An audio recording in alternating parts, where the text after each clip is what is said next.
तो हे देयर, स्वागत है आपका सीक्वेंस सीरीज़ के इस लेक्चर नंबर 3 में। आज हम जो पढ़ने वाले हैं टॉपिक, उसका नाम क्या है? Selection of terms in an AP. हम ये टॉपिक पढ़ने वाले हैं, selection of terms in the AP. अगर आपको याद हो, लेक्चर नंबर 2 में हमने जो क्वेश्चन किया था उसमें एक आखिरी वाला सवाल था जेईई मेन का, जिसमें हमने एक राइट एंगल ट्रायंगल के जो साइड्स थे उन्हें एपी में देखा था और हमने लेट किया था कि वो टर्म्स क्या हो सकते हैं, ए माइनस डी, ए और ए प्लस डी।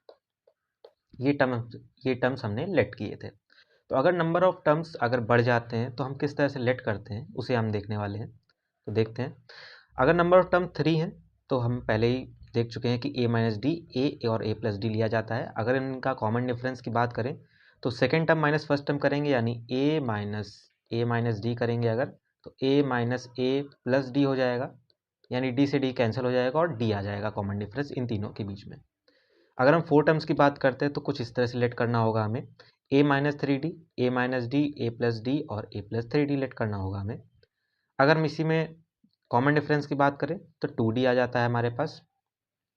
अगर 5 टर्म्स की बात करते हैं तो ए माइनस टू डी, ए माइनस डी, ए प्लस डी, ए प्लस टू डी और कॉमन डिफरेंस डी है हमारे पास। वहीं अगर हम 6 टर्म्स की बात कर लेते हैं तो ए माइनस फाइव डी, ए माइनस थ्री डी, ए माइनस डी, ए प्लस थ्री डी और ए प्लस फाइव डी आ जाते हैं, जिनमें कॉमन डिफरेंस 2d है। अब 3 और 4 टर्म्स में तो याद करना आसान है, लेकिन अगर नंबर ऑफ टर्म्स ज़्यादा हों तो कैसे याद कर सकते हैं, तो इसका एक कॉन्सेप्ट समझ लेते हैं ताकि हमें दिक्कत ना हो। तो देखिए क्या है कॉन्सेप्ट हमारे पास, कि अगर number of terms number of terms 2r हो, कितने हो? 2r। r क्या है यहाँ पे? r है मेरा नेचुरल नंबर, यानी 1 2 3 कुछ भी रख सकते हो आप, है ना, कुछ भी रख सकते हो। अगर नंबर ऑफ टर्म्स 2r हैं तो हम किस तरह से लेट करते हैं टर्म्स को? तो उसके लिए हमारे पास क्या है formula, a minus two R minus one into D. ये फर्स्ट टर्म हम लेट करेंगे। अगला टर्म हम क्या लेट करेंगे, a minus two R minus three into D let करेंगे। इस तरह से लेट करते करते हम कहाँ तक ले जाएंगे इसे, a plus two R minus three into D और a plus two R minus one into D. इस तरह से लेट करने वाले हैं। तो अगर नंबर ऑफ टर्म्स 2r हैं तो उन्हें लेट करने का तरीका ये होगा। वहीं अगर number of terms 2r plus one है, अब ये 2r और 2r प्लस वन का मतलब क्या है? 2r का मतलब है कि नंबर ऑफ टर्म्स जो होने वाले हैं वो हमारे इवन होने वाले हैं, और वहीं अगर हम number of terms 2r plus one रखते हैं तो वो ऑड हो जाएंगे। यानी इवन टर्म्स के लिए हमें इस तरह से लेट करना है, ऑड टर्म्स के लिए किस तरह से लेट करना है देख लेते हैं। तो a माइनस आर डी, ये फर्स्ट टर्म लेट करेंगे हम, a minus R minus one into D, ये हम सेकेंड टर्म लेट करेंगे। इस तरह से बीच में हमारे पास a माइनस डी भी आएगा, a प्लस डी भी आएगा। इस तरह से करते करते हम इसे a प्लस आर डी तक लेट करेंगे। तो इवन टर्म्स के लिए हम इस तरह से लेट करने वाले हैं और ऑड टर्म के लिए हम इस तरह से लेट करने वाले हैं। ठीक है। अगर हम देखते हैं r इज इक्वल टू 2 पे, यानी 2r क्या बन जाएगा मेरे पास 4, यानी 4 टर्म्स को किस तरह से लेट करेंगे? तो देखिए 4 टर्म्स लेट करेंगे तो सबसे पहले हम 4 यहाँ रखेंगे r की जगह, और जब हम टर्म्स को बनाएंगे तो देखिए पिछली स्लाइड में अगर हम देखें तो टर्म्स कुछ इस तरह से जनरेट हो जाएंगे हमारे पास, है ना, इस तरह से जनरेट हो जाएंगे। और वहीं अगर हम r इज इक्वल टू 2 यहाँ रखते हैं तो 5 टर्म्स हो जाएंगे। और जब हम इन टर्म्स के लिए हम एपी में लेट करेंगे तो कुछ इस तरह से बन जाएंगे। ध्यान देने वाली बात यह है कि ऑड टर्म्स में हमेशा a minus D, A plus D आएगा ही, लेकिन इवन टर्म्स में नहीं आएगा। चलिए, ये तो बात हो गई कि थी सिलेक्शन ऑफ टर्म्स की। अब इसके कुछ एप्लीकेशन के लिए हम कुछ सवाल देख लेते हैं। तो सवाल हमारे पास क्या क्या है? पहला सवाल क्या है हमारे पास, the sum of three terms in A P is minus three and their product is 8, find the numbers. तो आपको टर्म्स दिए हैं ए पी के, 3 टर्म्स दिए हुए हैं। तो हम सोल्यूशन लिखते हैं यहाँ पे। हमें पता है अगर 3 टर्म्स ए पी में है तो उन्हें किस तरह से लेट करना है हमारे पास, ए माइनस डी, ए और ए प्लस डी लेट करना है उन्हें। और वहीं अगर हमारे पास इनका सम पूछ ले तो ए माइनस डी, ए और ए प्लस डी, इनको सम कर दिया यानी एड अप कर दिया। एड अप करने पे माइनस थ्री गिवन दिया है हमें। अब डी से डी यहाँ कैंसिल कर सकते हैं और ए कितनी बार है 1 2 3 यानी 3 टाइम्स, यानी ए 3 बार लिखा हुआ है यानी 3 ये हो गया और -3 यहाँ लिखा हुआ है, यानी a इज इक्वल टू -3/3 लिखा जा सकता है। 3 से 3 कैंसिल भी किया जा सकता है, यानी a इज इक्वल टू -1 आ जाएगा, यानी a इज इक्वल टू -1। जो AP है, जिनके ये 3 टर्म्स बताए गए हैं, 3 टर्म्स बताए गए हैं, उसका a जो है, जिनमें हमने माना है a minus D a plus D, उसका जो a है वो -1 आ चुका है। अब अगर हमें नंबर्स को फाइंड करना है तो हमें d की वैल्यू भी चाहिए होगी। उसके लिए सवाल में और भी कुछ दिया हुआ है हमारे पास। क्या दिया है? एंड देयर प्रोडक्ट इज 8, यानी a माइनस डी a और a प्लस डी का जो प्रोडक्ट है वो कितना है? 8 है। अब हम a को यहाँ लिख देते हैं, a minus D a plus D यानी a plus B a minus B का एक फॉर्मूला होता है। आपने आइडेंटिटी पढ़ी होगी, एल्जेब्रिक आइडेंटिटी। तो ये एक एल्जेब्रिक आइडेंटिटी है, a square minus D square. ठीक है। अब यहाँ पे हम a की वैल्यू अगर पुट कर लेते हैं और इसकी वैल्यू कितनी है 8, अगर हम a की वैल्यू यहाँ पुट कर लेते हैं तो a की वैल्यू -1 का स्क्वायर 1 होता है, minus D square is equal to 8।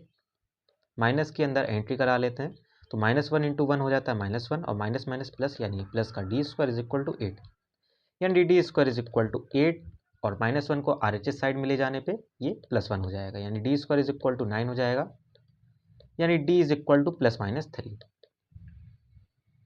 अब इस सवाल के लिए d इज इक्वल टू +-3 दोनों हो सकता है, क्योंकि हमें AP पता नहीं है ना। अगर हमें AP पता होती तो हम उसका कॉमन डिफरेंस निकाल सकते थे और चेक कर सकते थे कि अगर +3 है या फिर -3 है। लेकिन यहाँ पे हमें AP नहीं पता है तो हमें दोनों लेके चलना पड़ेगा, यानी यहाँ 2 केस बनेंगे। केस नंबर 1, केस 1 क्या कहता है कि a तो -1 ही है, क्योंकि a फिक्स है, a -1 है, लेकिन d की 2 वैल्यूज है। तो अगर हम d को +3 ले लेते हैं, तब अगर हम टर्म्स को लिखेंगे तो वो किस तरह से लिखे जाएंगे? a माइनस डी यानी -1 -3, a यानी -1, a प्लस डी यानी -1 और +3, यानी ये -4 -1 और 2 आ जाएगा। वहीं अगर हम केस 2 की बात करते हैं तो d की दूसरी वैल्यू यानी a इज इक्वल टू -1 और d इज इक्वल टू -3 लेना पड़ेगा। तो यहाँ पे अगर हम रखते हैं तो -1 और -3 है तो माइनस माइनस प्लस हो जाएगा, यानी +3 बनेगा। a कितना है? -1 और a प्लस डी कितना आ जाएगा हमारे पास? -1 और -3। तो यहाँ पे अगर हम सॉल्व करेंगे तो 2 -1 और -4, तो ये हमारे नंबर्स हो जाएंगे, ये हमारे नंबर्स हो जाएंगे।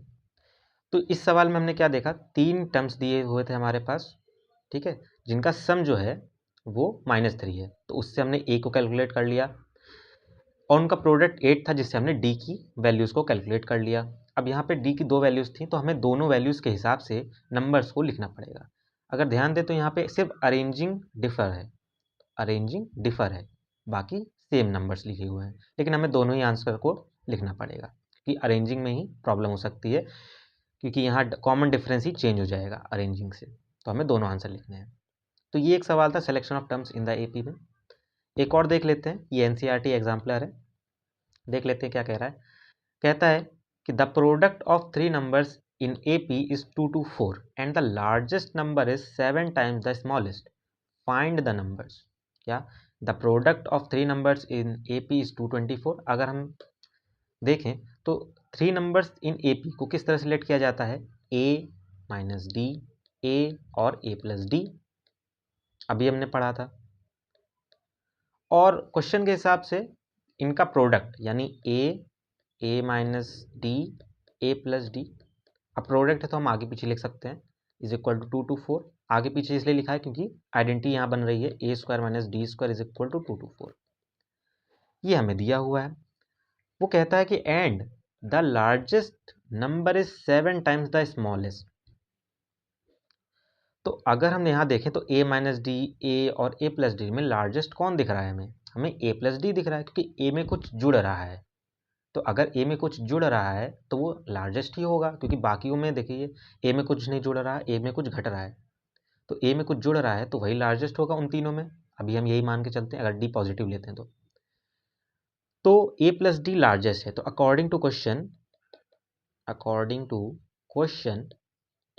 a प्लस डी लार्जेस्ट है, ठीक है, इज 7 टाइम्स द स्मॉलेस्ट। अगर प्लस वाला यानी a प्लस डी लार्जेस्ट है तो स्मॉलेस्ट कौन सा होगा, जिसमें माइनस हुआ होगा, यानी a माइनस डी स्मॉलेस्ट है। क्या, this is largest and this is smallest. Okay, चलिए, तो उसने कहा कि a प्लस डी जो लार्जेस्ट नंबर है वो 7 टाइम्स है, वो इज का मतलब इक्वल टू 7 टाइम्स, यानी 7 का मल्टीपल है किसका, स्मॉलेस्ट का, यानी a माइनस डी का। अगर हम 7 को अंदर मल्टीप्लाई कराते तो 7a माइनस 7d बन जाएगा।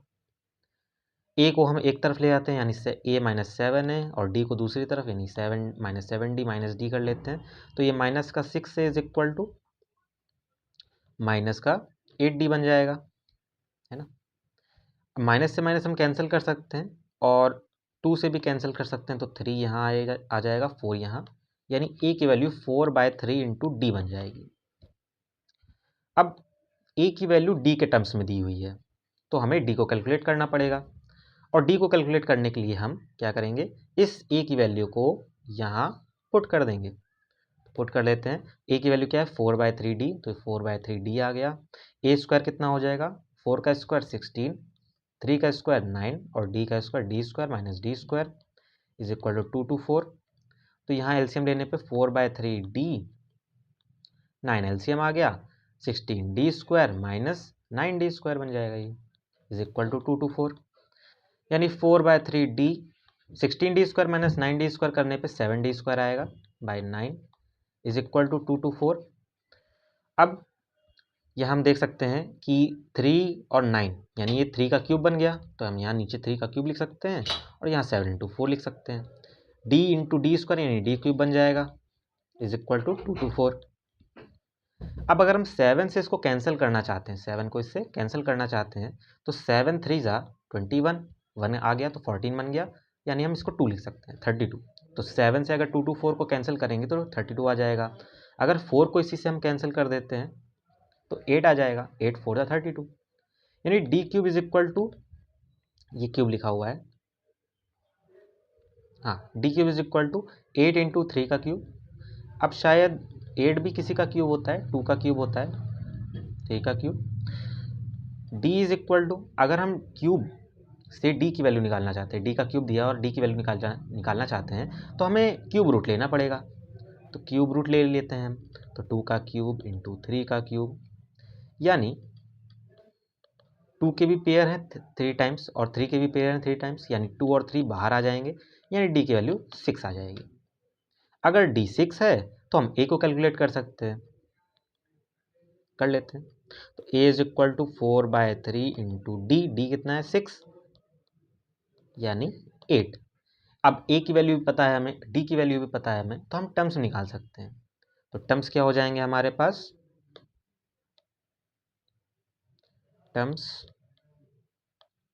a माइनस डी यानी 8 माइनस 6, a यानी 8 और 8 प्लस 6, यानी क्या आ जाएंगे हमारे पास, 8 माइनस 6 यानी 2, फिर 8 और फिर 40। दीज आर द टर्म्स जिनके लिए ये क्वेश्चन बना हुआ है। ठीक है, तो हमने 2 क्वेश्चंस देख लिए जिनमें selection of terms in the AP का यूज़ किया गया है। यहाँ पे कोइंसिडेंटली हमारे पास सिर्फ 3 ही नंबर्स के लिए पूछा गया था, 4 नंबर्स के लिए पूछा जाएगा, तब भी हम अकॉर्डिंग टू इसी तरह से चलने वाले हैं ना, इसी के अकॉर्डिंग हम चलने वाले हैं। बस हमें ये याद होना चाहिए कि टर्म्स को क्या लेट करना है। अगर हम इतना पता है और हम क्वेश्चन जो कह रहा है उसके बेसिस पे चलते जाते हैं, तो हम ए और डी को कैलकुलेट कर सकते हैं और नंबर्स को फाइंड कर सकते हैं। हमें हर क्वेश्चन में इसी तरह से अप्लाई करना है इस कॉन्सेप्ट को। तो इस तरह के क्वेश्चन आप कर सकते हो, मैं जो डीपीपी आपको प्रोवाइड करूंगा उसमें भी इस टाइप के क्वेश्चन होंगे, उन्हें करिएगा। नहीं आते हैं तो डिस्कस कर जाएंगे। चलिए, इसके बाद हमारा एपी का जो आखिरी टॉपिक है वो क्या है हमारे पास, sum to n terms of an AP. अगर कोई एपी है तो उसके सम, उसके एन टर्म्स का सम की वैल्यू क्या होगी, ये हम देखने वाले हैं। चलिए, सबसे पहले फॉर्मूला की बात कर लेते हैं। तो अगर कोई एपी इस तरह से है A1 A2 एंड AN, मतलब उस एपी में n टर्म्स हैं, और मान लेते हैं उसका फर्स्ट टर्म क्या है हमारे पास, फर्स्ट टर्म A है, और उसका कॉमन डिफरेंस जो है वो कितना है, डी है। फर्स्ट टर्म जो है वो हमारे पास ए है, कॉमन डिफरेंस हमारे पास क्या है, डी है। अगर हम उन टर्म्स को एड अप करके लिखते हैं तो a1 plus a2 plus and so on an, है ना, एड अप करके लिख देते हैं तो इसका कोई सम होगा, है ना। अब ये सब है तो नंबर्स ही, और नंबर्स को जोड़ा जाएगा तो एक नंबर ही आएगा, तो उस नंबर की वैल्यू क्या होगी, हम लेट कर लेते हैं कि उस नंबर की वैल्यू Sn होगी। अगर Sn होगी तो उसका कोई फॉर्मूला भी होगा, तो फॉर्मूला क्या है हमारे पास, फॉर्मूला हमारे पास ये है, Sn इज इक्वल टू, यानी n टर्म्स का sum is equal to n by 2। n क्या है, number of terms, bracket 2a, a क्या है first term, plus n minus 1 into D, D क्या है कॉमन डिफरेंस। वहीं दूसरा फॉर्मूला है Sn is equal to n by 2 a plus l। अब l क्या है, l बता चुका हूं मैं, a plus n minus 1 into D होता है लास्ट टर्म, और यहाँ लास्ट टर्म को हम an भी कह सकते हैं, तो a प्लस an या फिर a प्लस l दोनों एक ही बात है हमारे पास। तो ये दो फॉर्मूलाज हैं जिनसे हम Sn को कैलकुलेट करते हैं, लेकिन किस तरह से निकाले गए हैं, इनका क्या प्रूफ है, उसे भी हमें जानना ज़रूरी है। तो चलिए देख लेते हैं प्रूफ। तो इस को प्रूफ करने के लिए हम कर क्या रहे हैं, पहले हमें ये समझना पड़ेगा। हम एक एपी के जो टर्म्स हैं उनको ऐड अप करके लिख रहे हैं। तो अगर a1 a2 a3 and so on an terms हैं जिनका फर्स्ट टर्म a है, कॉमन डिफरेंस d है, कॉमन डिफरेंस d है, तो उनको सम करके लिखने पे कुछ इस तरह से बन जाएगा हमारे पास, और उसकी वैल्यू हम कह देते हैं Sn है। Sn है, क्या है हमारे पास, Sn है। हमने ये मान लिया है, लेट कर लिया है ना, लेट कर लिया है। अगर हम क्या कहें, हमने a1 a2 a3 इसके अकॉर्डिंग हमने जोड़ा है। अगर हम an की तरफ से जोड़ना स्टार्ट कर दें, यानी Sn is equal to an plus an minus 1, क्योंकि an के पहले आने वाला टर्म क्या है, an minus 1, plus and so on a2 plus a1। तो यहाँ पे क्वेश्चन ये आएगा, क्या इन सभी टर्म्स का सम और जो ऑर्डर है उसको रिवर्स कर देने पे जो टर्म्स बन रहे हैं या फिर जो सीरीज बन रही है उसका सम भी Sn होगा या नहीं होगा। तो देखिए 1 प्लस 3 प्लस 5 और 5 प्लस 3 प्लस 1 को करने पे a की वैल्यू आती है 9। यानी अगर हम ऑर्डर को चेंज कर देते हैं, रिवर्स कर देते हैं, तो भी कोई फर्क नहीं पड़ने वाला है। अगर वो वैल्यू 9 है तो 9 ही रहेगी, तो Sn है तो Sn ही तो रहेगी, है ना। Sn है तो Sn ही रहेगी हमारे पास। इसे करने के बाद अगर हम इसको इक्वेशन नंबर 1 दे दें और यहाँ इक्वेशन नंबर 2 दे दें और दोनों को ऐड अप कर दें, इक्वेशन 1 प्लस इक्वेशन 2 कर दें, तो क्या होगा हमारे पास, Sn और Sn दोनों तरफ जुड़ जाएंगे, यानी 2Sn बन जाएगा। ठीक है, a1 और an को आपस में ब्रैकेट में करके लिख देते हैं, क्योंकि इसके जस्ट नीचे ये लिखा हुआ है। a2 और an माइनस 1 को इस तरह से लिख देते हैं, and so on an plus a1 आ जाएगा। तो हमने ब्रैकेट्स में करके लिख दिया है। अब हम क्या करते हैं, यहाँ ध्यान से देखते हैं, तो a1 प्लस an यहाँ है, an प्लस a1 यहाँ है, बीच में a2 प्लस an माइनस 1 है, फिर यहाँ पे आगे होगा a3 प्लस an माइनस 2 होगा। तो इनकी वैल्यूज़ क्या होंगी उसको समझते हैं। तो देखिए हमने कहा हमें कैलकुलेट करना है a2 प्लस an माइनस 1 को। तो a2 अगर याद हो, लेक्चर नंबर 1 में ही सिखाया था कि a2 को a प्लस डी लिखते हैं, जहाँ a फर्स्ट टर्म है और d कॉमन डिफरेंस है। और an माइनस 1 को कैलकुलेट करने का फॉर्मूला क्या होगा, a plus n minus 1 minus 1 into D, यानी a plus D plus a plus n minus 2 into D, इस तरह से होगा। अगर हम a को ऐसे लिख दें और यहाँ भी a को इस तरह से लिख दें और d और इस d के कोफिशिएंट को कॉमन ले लें तो d कॉमन आ गया, यहाँ 1 बचा है तो 1, प्लस लगा हुआ है तो प्लस n-1 इन n-2, ये हमारे पास कॉमन आ जाएगा। ठीक है, हमने d कॉमन लिया है, बाकी जो बचा हुआ कोफिशिएंट है वो इस तरह से आ जाएगा। तो a प्लस n+1 लिखा है और -2 लिखा है, यानी n-1 इंटू डी बन जाएगा। a को हम a1 कहते हैं, a plus n-1 into D को हम an कहते हैं। तो हमने क्या देखा, हमने देखा कि a2 प्लस an-1 को आप a1 प्लस an भी तो लिख सकते हो, बिल्कुल लिख सकते हो। तो क्या आपको ये नहीं लगता कि आप a3 प्लस an-2 को भी यही लिख सकते हो? अपनी कॉपी में एक बार इसकी वैल्यू इसी तरह से कैलकुलेट करिए और देखिए कि क्या वो a1 प्लस an के इक्वल आ रहा है। आशा करता हूँ आपने किया होगा, करने के बाद ये इसी के इक्वल आएगा। बल्कि ये नहीं, जितने भी टर्म्स हैं इस तरह के a4 प्लस an-3, इस तरह से करते करते जितने भी टर्म्स हैं वो सब किसके इक्वल आने वाले हैं, a1 प्लस an के इक्वल आने वाले हैं। तो यहाँ के हम सभी टर्म्स को, इन सभी जो बीच के इतने सारे टर्म्स हैं, इन सभी टर्म्स को हम a1 प्लस an के फॉर्म में लिख सकते हैं। तो लिख लेते हैं। तो a1 प्लस an आ जाएगा, यहाँ पे भी a1 प्लस an आ जाएगा, एंड सो ऑन करते करते an प्लस a1 लिखा है तो इसको आगे पीछे लिख सकते हैं a1 प्लस an। अब जो पहली हमारे पास इक्वेशन है उसमें देखिए टर्म्स कितने हैं, n टर्म्स हैं। दूसरी इक्वेशन में भी कितने टर्म्स हैं, n टर्म्स हैं। अब जब हमने जोड़ा है तो इस फर्स्ट टर्म को इस फर्स्ट टर्म के साथ अलग करके लिख दिया है ना, इस फर्स्ट टर्म को इस सेकंड टर्म को इस सेकंड टर्म के साथ अलग करके लिख दिया है। तो अगर n टर्म्स फर्स्ट इक्वेशन में है, n टर्म्स फर्स्ट इक्वेशन में n टर्म्स है, सेकंड इक्वेशन में n टर्म्स है, और जोड़ने के बाद उनको अलग अलग ब्रैकेट करके लिखा जा रहा है, तो आपके हिसाब से कितने टर्म्स होने चाहिए, n टर्म्स ही होने चाहिए। तो यहाँ पे इसके टर्म्स कितने हैं, n टर्म्स हैं। कितने टर्म्स हैं, n टर्म्स हैं।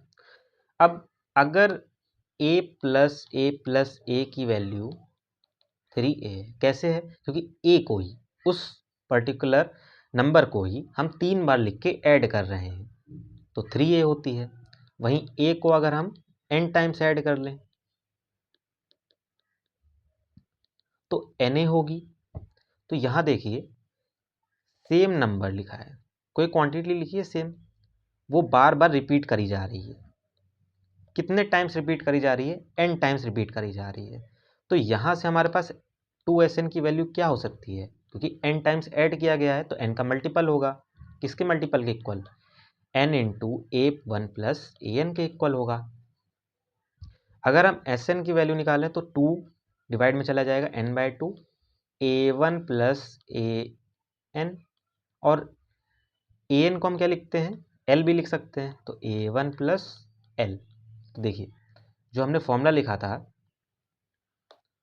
ये वाला, ये तो प्रूफ हो गया।